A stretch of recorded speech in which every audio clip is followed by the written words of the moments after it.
Good morning, everybody. We're capping off the first 100-day week with our morning briefing. How does everybody feel? You like the morning briefings? Okay, we do too. That's why we're doing them. Good to see all of you. I brought a friend out here today who's happy to take your questions, but first some remarks. At 11 o'clock, President Trump will participate in a National Day of Prayer event where he will invite Americans of all faiths across the country to join him in asking for God's continued blessings over our great country. During the event, the President will sign an executive order establishing a Religious Liberty Commission. Later today, President Trump will travel to the University of Alabama to deliver a commencement address to the graduating class of 2025. Last night, we saw yet again why President Trump is our deal maker in chief. We secured a historic agreement to establish the United States-Ukraine Reconstruction Investment Fund. This is a first of its kind economic partnership for the reconstruction and long-term economic success of Ukraine that both the United States will greatly benefit from. This partnership represents the United States taking an economic stake in securing a free, peaceful, and sovereign future for Ukraine. This partnership establishes a fund that will receive 50% of royalties, license fees, and other similar payments from natural resource projects in Ukraine. President Trump has been clear from the beginning. He wants the killing in this brutal war to end. This agreement shows how invested the president is in securing a truly lasting peace. To mark President Trump's triumphant first 100 days in office, we've detailed all week how President Trump has been hard at work delivering on the promises he made to the American people. And yesterday, the president once again showcased why he is the most transparent and accessible president in American history when he held his fourth open press cabinet meeting. Every cabinet secretary went into great detail, explaining how their respective agencies are making life better for American families and businesses. And then the president allowed all of you to ask questions on anything you wanted afterwards. One of the main reasons President Trump won nearly 80 million votes, swept all 7 battleground states, and received a resounding mandate from the American public is because of the contrast he presented during the campaign and continues to this day. Everything President Trump's agenda is grounded in one thing: common sense. While the Democrat Party went off the deep end and doubled down on pure craziness, President Trump pledged to restore common sense back to the United States of America. In a little more than 3 months, that's exactly what he's done. He recognized that America is a sovereign nation that cannot survive if it does not protect its territorial borders. So he secured the border in record time and ended the mass invasion of tens of millions of illegal aliens into our homeland. The president knows his top responsibility is ensuring the safety of the American people, which is why he's arresting violent illegal alien invaders in our communities who threaten our public safety. And it's unacceptable to President Trump to allow rampant waste, fraud, and abuse of Americans' precious tax dollars, which is why the president championed a historic DOGE effort that saved nearly $200 billion already. President Trump knows America is blessed with an abundance of liquid gold below our feet in the form of fossil fuels. So he ended Joe Biden's reckless war on American energy and is restoring American energy dominance to lower costs and strengthen our national security. President Trump believes Americans should be free to drive whatever car they want, so he ended Joe Biden's disastrous EV mandate and promoted true consumer choice. President Trump stood up for the Constitution's promise of colorblind equality before the law, so he terminated radical DEI preferencing and federal contracting and directed federal agencies to relentlessly combat private sector discrimination. DEI seeks to divide and pit Americans against each other based on immutable... Which is why he ended Joe Biden's trampling of free speech rights and the federal government's censorship of American speech on online platforms. The president believes college students have a right to speak their minds and go to school safely. Again, common sense. So he took bold action to protect Jewish American students from harassment by pro-Hamas radicals on their campuses. And President Trump knows that America's children are our future, and he'll never stop fighting for them. That's why he ended the radical, un-American indoctrination of children by eliminating support for divisive, radical gender ideology and equity ideology, and why the president protected parents' fundamental rights. And lastly, the president believes in fundamental biology. Isn't that something? Which is why he made it the official policy of the United States government that there are only 2 sexes, male and female. And because men and women are biologically different, President Trump ended the unfair, demeaning practice of forcing women to compete against men in sports and having their private spaces invaded. When President Trump promised a complete restoration of America and the revolution of common sense, he meant it. And over the next 100 days, get ready for historic trade deals, budget deals, and peace deals. For more on President Trump's common sense revolution, I will turn it over to our White House Deputy Chief of Staff for Policy, Stephen Miller. Stephen, thanks for coming in today. Thank you, Karoline. Great to be up here with you, and great to see so many familiar faces I've had a chance to get to know over a number of years as we gather this morning to continue our celebration of President Trump's unprecedented and historic first 100 days in office, what are without doubt the greatest 100 days to begin any American presidency in the history of this nation. This week you've heard about the historic actions President Trump has taken to secure our homeland, to secure our sovereignty, to secure our economy and our supply chains and our industrial base. Today you're also going to hear from me about what President Trump has done to secure our values, our culture, and our way of life from the unwavering assault from the radical left and the communists and the Democrat Party. One of the most significant crises that President Trump inherited upon taking office was the wave of racial discrimination, so-called diversity, equity, and inclusion policies that have taken over both public sector and private sector entities all across the United States of America. Perhaps the most dramatic example of this is that our air traffic controllers were being hired and promoted based on race and gender, not their ability to conduct our nation's air traffic. I would estimate that probably 90% of Americans would agree with the statement that airline safety should be based on your ability to keep, airline safety jobs should be based on your ability to keep planes landing and taking off and flying safely, not on what demographic box you check. President Trump has ended across the entire federal government all hiring, recruiting, retention, promotion, and training based on race and sex. This includes in our law enforcement agencies. So again, when we took office, even in sensitive law enforcement, national security, and intelligence agencies, we were hiring individuals not on their ability to carry a weapon, not on their ability to keep Americans safe, not on their ability to conduct sensitive intelligence operations, but based upon race and sex. And obviously, that is unacceptable. It's going to be merit-based across the whole federal government. But this wasn't just the federal government. This was the private sector, and this was also, of course, our entire university and education system. So President Trump's Department of Justice, working with other departments and agencies, have made clear that this administration is going to fully enforce Title VI, Title VII, and Title IX of our Federal Civil Rights Code. Discrimination based on race and sex is prohibited by law, and this administration will vigorously enforce that.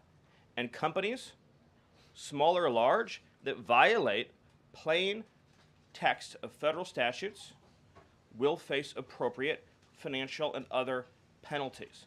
This administration is not going to let our society devolve into communist, woke, DEI strangulation. We are going to have a system of merit, which is not just a social and cultural issue, it's an economic issue. When you hire, retain, and recruit based on merit, as President Trump has directed, you advance innovation, you advance growth, you advance investment, you advance job creation, you create the best and safest product for all Americans. When a citizen goes to, say, a hospital in a medical emergency, they don't care what race or sex their doctor or their nurse is. They want the best treatment they can get in that emergency. When they're flying a plane or when they are on an aircraft, they want that pilot to be the best pilot, the safest pilot, not caring what that pilot's race or sex is. This applies across the whole government. In particular, looking at our university system, this administration has opened investigations into universities across the country for violating, and we talk a lot about Supreme Court rulings, universities across this country are in plain and direct violation of the Supreme Court's ruling that affirmative action, as in racial quotas and set-asides, are illegal. Students must be admitted to universities on a color-blind basis. but we have demonstrated through clear evidence that our university system, including our medical schools, and perhaps particularly our medical schools, are engaging in race-based discrimination, racial set-asides, racial quota schemes, and other efforts to evade the Supreme Court's ruling, and again, the plain text of federal statute. So universities are on notice, and universities are already facing the financial consequences of their noncompliance with federal law. The clearest example that we're all familiar with, of course, being Harvard, which is engaged in repeat, systemic, and sustained violations of federal civil rights law. Another area of civil rights law that we talk about a lot, of course, is Title IX, sex-based discrimination. And this administration ended the Biden administration's policy and the Democrat Party's policy of allowing men into women's sports, men into women's spaces. We are using every single legal and financial tool we have at President Trump's direction to make it clear that schools and universities are and will lose federal funds, as you've seen in Maine, if you allow men to invade women's sports and women's spaces. And this applies to our whole K-12 system. The Department of Justice is also coordinating with state and local law enforcement to fight child abuse in our school systems. It is child abuse to change a child's gender, particularly if you do not inform the parents. In other words, if a 5-year-old or a 6-year-old goes to school, or a 7-year-old goes to school, and the teacher tries to turn the boy into a girl or the girl into a boy, that is child abuse. And this administration is treating that as child abuse. And it is a gross violation of parental rights. This also includes the administration's message to our hospital systems that they cannot and will not be allowed to use taxpayer dollars to perform chemical castrations and sexual mutilations of children. Castration surgeries, castration drugs, sterilization treatments of children are barbaric. They violate all sound medical ethics. They are completely unwarranted. They harm children for life, irreversibly. It is child torture. It is child abuse. It is medical malpractice. And so the Department of Health and Human Services, under the leadership of Bobby Kennedy, as well as the Department of Justice and other departments of this government, are making clear to our medical providers and our hospital systems that you cannot use taxpayer dollars to perform these barbaric procedures on America's children. And HHS has systematically eliminated all of the junk, fake science that was produced under the Biden administration promoting sex changes on children, promoting the idea of sterilizing children. That's been cleaned out, that's been removed, and new guidance is being issued to doctors and hospitals advising them that they cannot perform these horrifying procedures, these irreversible procedures on our nation's children. We are also making clear in our prison system, male prisoners will not be allowed into women's prisons. The Biden administration promoted prison rape by putting men into female prisons. That is obviously insane, cruel, and unacceptable. And even though the Democrat Party and Hakeem Jeffries and the Democrat media continue to fight to put men into women's prisons, this administration will not allow that. And will not allow men, as well, in our K-12 system, into women's private spaces and restrooms. We have seen horrifying example after example of young girls being sexually assaulted because school districts have allowed men into women's and girls' private spaces. This administration, President Trump, is at the forefront of protecting women and protecting girls. And nowhere is that clearer than when we are talking about fighting radical gender ideology. This administration is also fighting to get critical race theory out of our school districts. Children will be taught to love America. Children will be taught to be patriots. Children will be taught civic values for schools that want federal taxpayer funding. So as we close the Department of Education and we provide funding to states, we are going to make sure that these funds are not being used to promote communist ideology. For any nation to be successful, it cannot teach its children to hate themselves and to hate their country. So these are a few of the areas in which President Trump has fought the cancerous communist woke culture that was destroying this country, where we were led to believe that men were women, that women were men, that racial discrimination was good, that merit was bad, and that safety and physical security mattered less than the feelings of liberal ideologues. The president has also fought to return the Department of Justice to its core mission of protecting public safety and locking up violent criminals, instead of using the Department of Justice to target conservatives, to target Christians, to target people of faith. The last administration cruelly and shamefully used the power of the Justice Department to go after law-abiding Americans, in particular Trump supporters, conservatives, and Christians. That persecution has ended.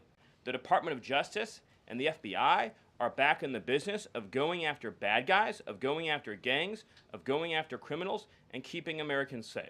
Let me just conclude before taking questions by noting that when you look at the sweep of the first 100 days, every single crisis that has afflicted America for years, sometimes decades, sometimes generations, this president has fought head on. He has taken on every entrenched power structure and system all across this government, this swamp, this town.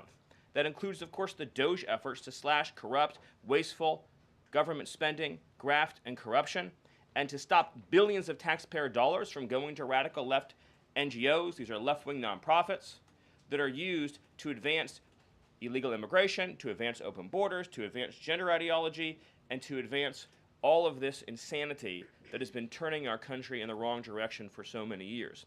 President Trump took head on the trade crisis afflicting this country with the destruction of our manufacturing and industrial base, the shameful betrayal of the American worker by Joe Biden and the globalists that sent all of our supply chains overseas.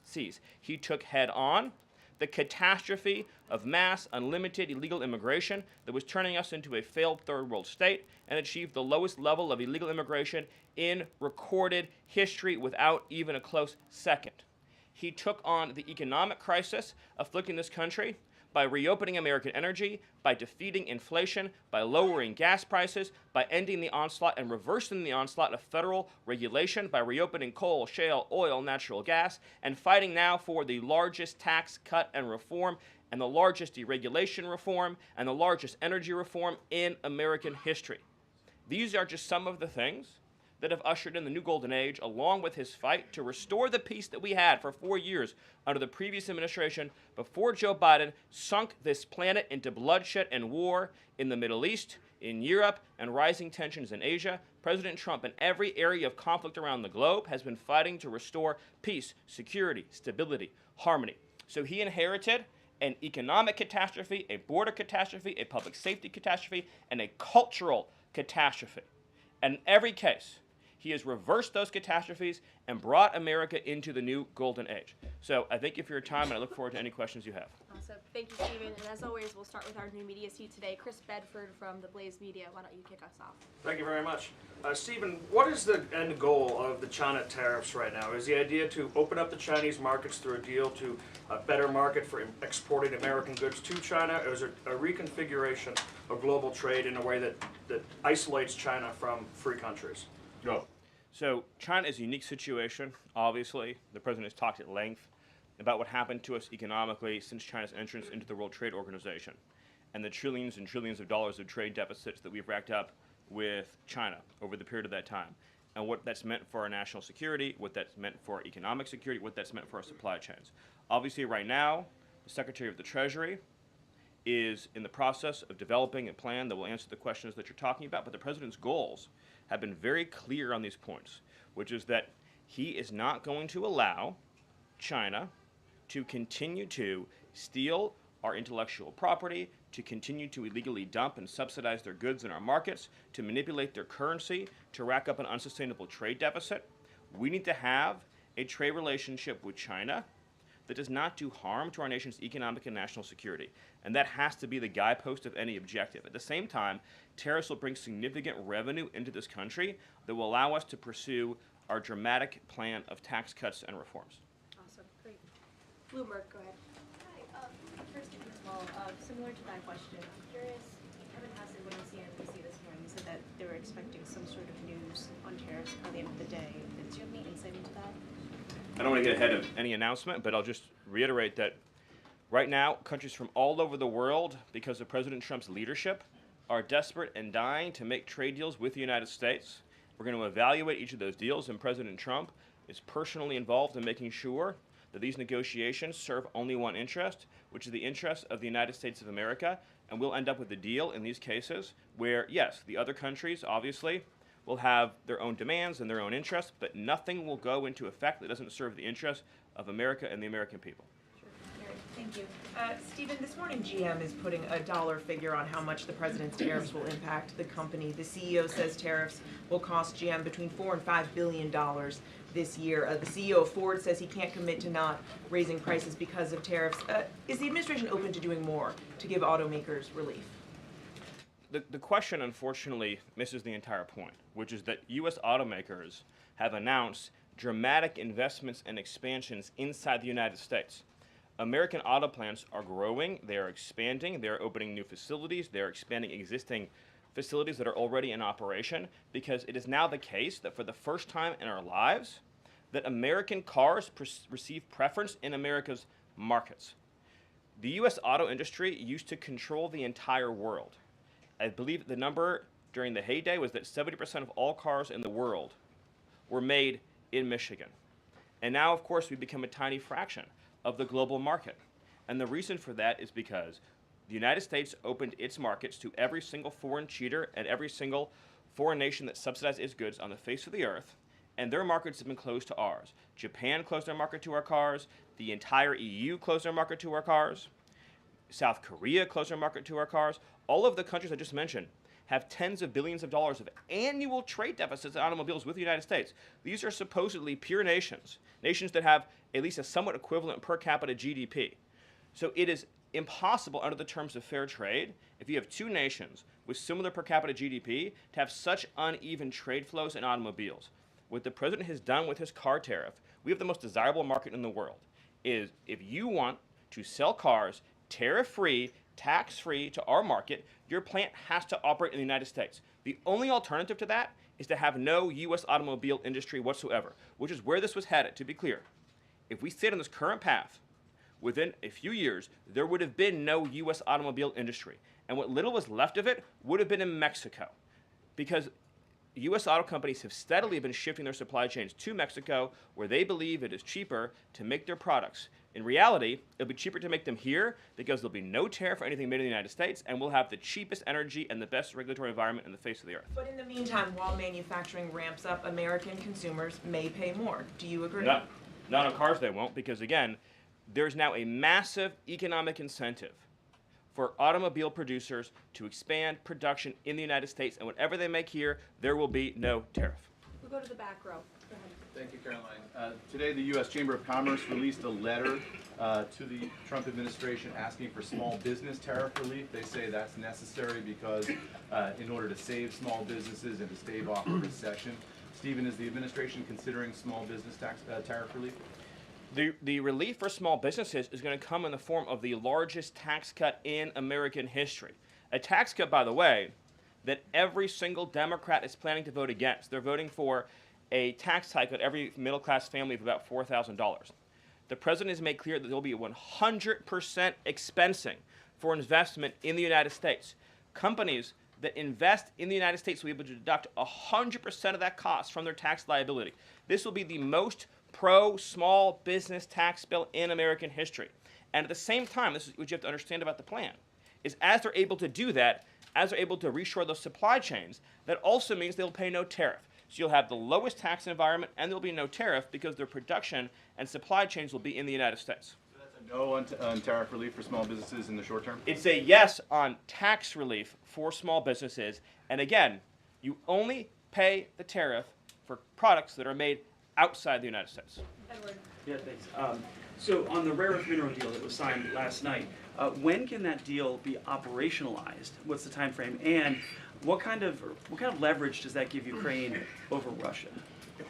I think the more important point about the Ukraine deal, and I would hopefully have an update for you soon on how quickly it can be operationalized, but we'll be moving at full speed, not only on that mineral deal, by the way, but on every mineral deal that this president has been unleashing. So we're opening up mines all across this country. We're also pursuing energy and mineral deals all over the world.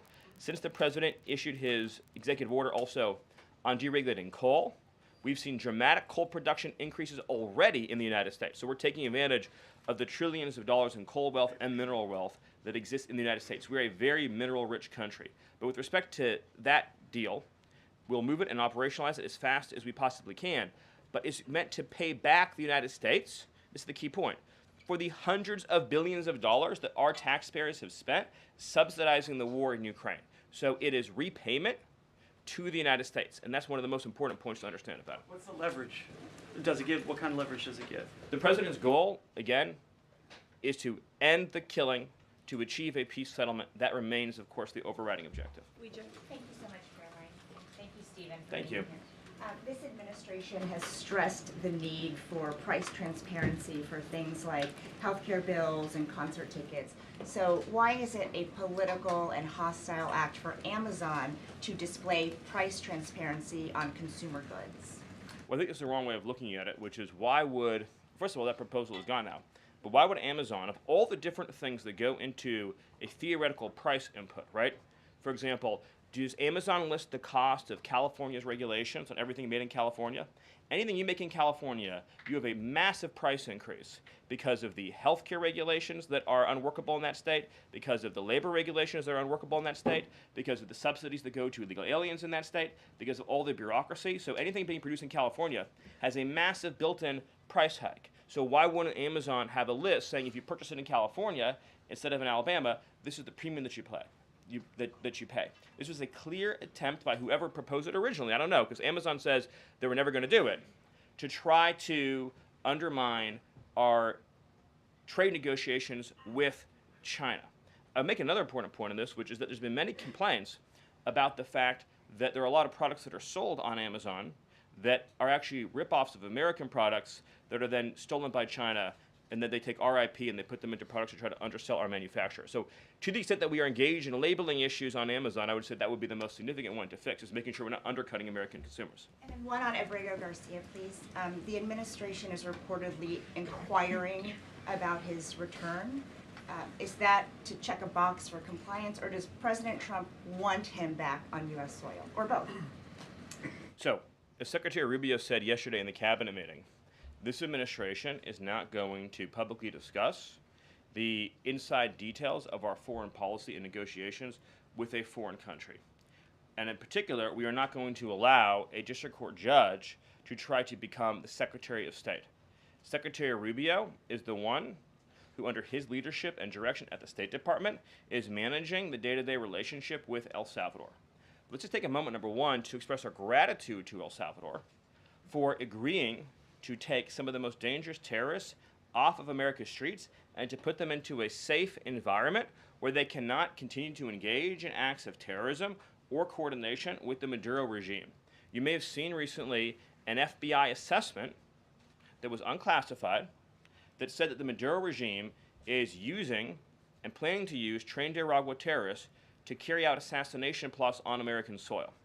Now, very few in this room covered that. I'll let you all ask yourselves why you didn't cover it and why your editors didn't assign that story to you. Something I think you should think about on your own. But this is a earth-shattering piece of news. The Biden administration imported a terrorist army that our own FBI assesses is planning assassination strikes on American soil against critics of the Maduro regime. Those are the terrorists that President Trump is finding and apprehending that our Democrat judges and Democrat activists are trying to keep on U.S. soil. Tren de Aragua has the same legal status as Al-Qaeda and ISIS. MS-13 has the same legal status as Al-Qaeda and ISIS. These are foreign terrorists operating on our soil. And our gratitude to El Salvador for agreeing to take custody of these terrorists is immense. With respect to the case that you mentioned, there's now even been more evidence that has been made public of this person's violent, repeated threats and assaults against his spouse, someone who had repeated, documented human trafficking and human smuggling offenses, somebody that has extensively documented membership in MS-13, a terrorist organization, and of course he had MS-13 tattooed on his knuckles. This is a person that was a clear and present danger to the safety of the American people. And it is a sad reflection on the state of our media and many of the outlets represented in this room that you obsessively try to shill for this MS-13 terrorist. Well, no coverage occurred in your papers about any of the Americans that were raped and tortured and murdered by the illegals that Biden was importing into our country. You know, you talk about due process. The Biden administration made the decision to give extensive due process to 2 trained Nicaragua terrorists that were apprehended at the border just a couple years ago. They were 2 gentlemen. They were from Venezuela. They were members of trained Nicaragua. The Biden administration Border Patrol apprehended them and made the decision to provide them with extensive due process, put them onto a program known as supervised release, and put them on ankle monitors so that they could go through a lengthy legal judicial determination as to whether these legal aliens who had just set foot on U.S. soil might want to live in the United States for the rest of their lives. What was the result of that decision? What was the result of that choice that was made? Those 2 men kidnapped a young girl named Jocelyn Ungary from her family. They beat her, they sexually assaulted her, they tortured her, they stripped her, they murdered her, and they dumped her body. That is what the Biden administration's policy was. Most of your papers never covered her story when it happened. To the extent that you covered it at all, it was because President Trump forced you to cover it by highlighting it repeatedly over and over again. He had to shame you into covering it. And each and every one of you that sides over and over again with these MS-13 terrorists, to the extent that you have the financial means to do so, you all choose to live in condos or homes or houses as far away from these kinds of gangbangers as you possibly can. If I offered any one of you a rent-free home with no taxes to pay in any of these gang neighborhoods, and I said your neighbors are MS-13 terrorists or Mexican mafia or Sinaloa cartel or trained Nicaragua, I couldn't pay you to live there. But yet you, with your coverage, are trying to force innocent Americans to have these people as their neighbors, and that one day their daughter may be abducted from their home and raped and murdered. So you're not going to get an ounce of sympathy from this administration or President Trump for the terrorists who've invaded our homes and our country. Awesome. Thank you. Peter, we'll take a couple more questions. A couple questions on DOGE, of course, because that's the topic that you're here to speak about. But I want to ask you one other question about the topic of prices. We heard from the president on this just yesterday, right now, on prices and the risk that there could be some short-term, as he said, shortages. He was referring specifically to dolls. What do you tell Americans right now, Stephen, who say they can't afford to, in the president's words, be patient? Americans who voted for President Trump on his promise that he would lower prices across the board on day one. But he did lower prices across the board on day one. Well, grocery prices last month went up 0.4%, of course. So I mean, just across the board, not exclusively eggs. Inflation, as you would acknowledge, is down substantially. Gas prices are down substantially. The new GDP report showed a 22% record increase in investment in the United States of America. So all of the, and don't even, egg prices, of course, which was all you guys talked about for a few days, I think are down like 80%. The reality is that we can either surrender economically to China, or we can reclaim and reshore our manufacturing base and our industrial needs. And it's not just China. In the event of any national emergency, this is the president's first duty as commander-in-chief. In the event of any national emergency, we cannot be reliant on foreign countries for steel, aluminum, energy, technology, any of the essential components that we need to keep this country running. He is fulfilling his duty as commander-in-chief that every president before him had failed to fulfill or even actively betrayed. And despite inheriting all of this, as I mentioned, inflation down, jobs up, and particularly, by the way, jobs for American workers. So for the first time, you look at these jobs reports, the government workers are going down, which artificially, of course, increased previous job totals. The employment of non-citizens is going down. The employment of American citizens is exploding. Remember, all the job gains during the Biden administration, so-called gains, on net were for foreign workers. So if you look at the stock of American workers over his whole administration, they lost jobs on net. So if you're an American worker, you lived through 4 years of a Biden depression. That was the economic reality that now that President Trump is rescuing. And again, if you make your product in America, there's no tariff. And as we develop advanced manufacturing techniques, increased AI, increased robotics, it'll be cheaper and cheaper and cheaper to manufacture in America. But to be clear, you said that prices have gone down across the board. The president himself acknowledged that on toys you may end up paying, on dolls he was referring to, you may end up paying a little bit more right now. So in terms of He was making the point that I think almost every American consumer agrees with. What if they had a choice between and I'm a parent of young children. You had a choice between a doll from China that might have, say, lead paint in it, that is not as well constructed as a doll made in America that has a higher environmental and regulatory standard and that is made to a higher degree of quality. And those two products are both on Amazon. That yes, you probably would be willing to pay more for a better made American product, but here's the key point. With the tax cuts, the regulation cuts, the energy price decrease, and everything else that President Trump is doing to unleash this era of American prosperity and prevent the road we were on to get off that road of financial ruin and doom, means that it will be cheaper than ever to make and manufacture in America. I think that answers your question. So I'm going to one more. Stephen, can I just Caroline, can I ask the Doge question? Can I ask about Doge? So much interest this morning. Peter, we just gave you 2 questions. I was Brian, asked go about ahead. Doge, but I'll wait.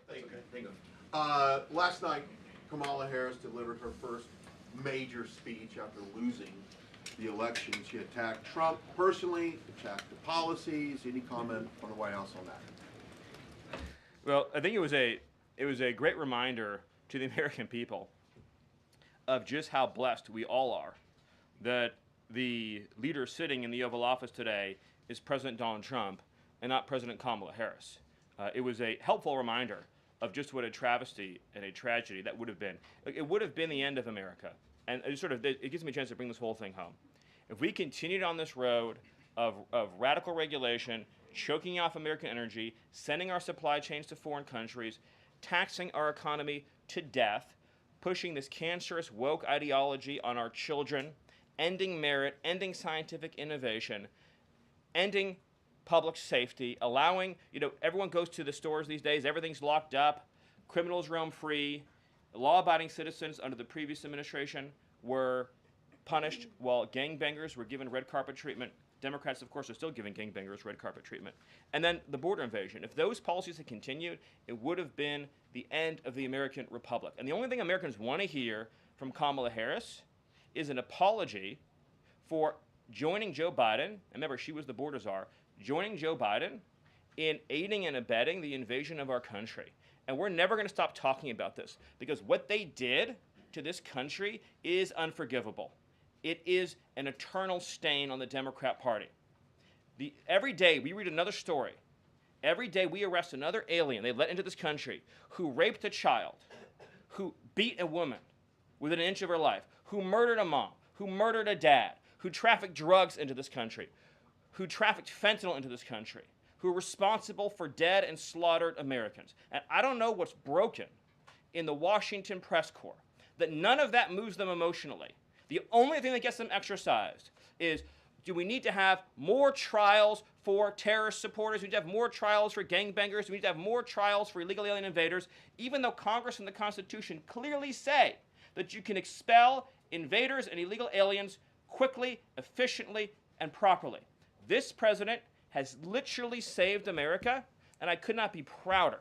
I could not be prouder, as I know Caroline feels the same way, to come every single day to this building where we have a leader sitting in that office whose first, last, and every thought is the safety, prosperity, security, and sovereignty of the citizens. That's an important word, people. Citizens of this republic. Thank you all. Thank you, Stephen. Thank you for your time. Thank you, everyone. And just to add on the Kamala Harris point, I think I speak for everyone at the White House. We encourage Kamala Harris to continue going out and do speaking engagements. You'll hear from the president at 11 o'clock. See you guys later. A report: the president's planning to fire Mike Waltz. You guys have a response? Why haven't you nominated a single judge?